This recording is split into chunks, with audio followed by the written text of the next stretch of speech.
সূরা ফাতিহায় আমিন শব্দটি না থাকার পরেও কেন আমরা আমিন বলা নিয়ে বাড়াবাড়ি করব? আমিন শব্দটি কিভাবে সংযোজিত হলো? আমিন শব্দটি সূরা ফাতিহার মধ্যে নাই। সূরা ফাতিহার আয়াত কয়টা ভাই? 7টা আয়াত। এই 7টা আয়াতের মধ্যে আমিন নাই। সুন্দর প্রশ্ন। তো সূরা ফাতিহার মধ্যে আমিন নাই, সেখানে এটার পরে এই আমিন নিয়ে আমরা আবার মারামারি করি কেন? যৌক্তিক প্রশ্ন। আর দ্বিতীয় প্রশ্ন হলো যে এই আমিন কে যুক্ত করলো? কোরআনে নাই, তাহলে কোত্থেকে আসলো? ভাইরা আমার, এই আমিন যুক্ত করেছেন স্বয়ং নবী করিম সাল্লাল্লাহু আলাইহি ওয়াসাল্লাম। তিনি বলেছেন, মানুষ যখন সূরা ফাতিহা পড়া, বিশেষ করে জামাতে ইমাম গায়রুল মাগদুবি আলাইহিম ওয়ালাদ-দাল্লিন সূরা ফাতিহা পড়ে যখন শেষ করে, যে ব্যক্তি ইমামের এই সূরা ফাতিহা শেষ করা শুনে, সূরা ফাতিহার শেষে অনেকগুলো দোয়া আছে আল্লাহর কাছে, আমরা অনেকে জানি না, না জেনে পড়ি। আল্লাহ আমাকে সঠিক পথে পরিচালিত করেন। কত যুবক, কত মানুষ ভুল পথে গিয়ে জাহান্নামে চলে যাবে, আমি যেন সঠিক ট্র্যাকে জান্নাতের পথে রুটে থাকতে পারি। দোয়া আছে।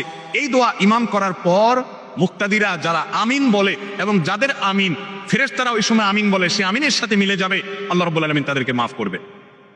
ভাইরা আমার, তাদের জন্য পুরস্কার রয়েছে, সুসংবাদ রয়েছে। এই জন্য এই সূরা ফাতিহার পরে আমিন বলার কথা স্বয়ং কে বলেছেন? রাসূল করিম সাল্লাল্লাহু আলাইহি ওয়াসাল্লাম। এটা কোরআনের অংশ না, কিন্তু সূরা ফাতিহার পরে আমিন বলা সুন্নাহ।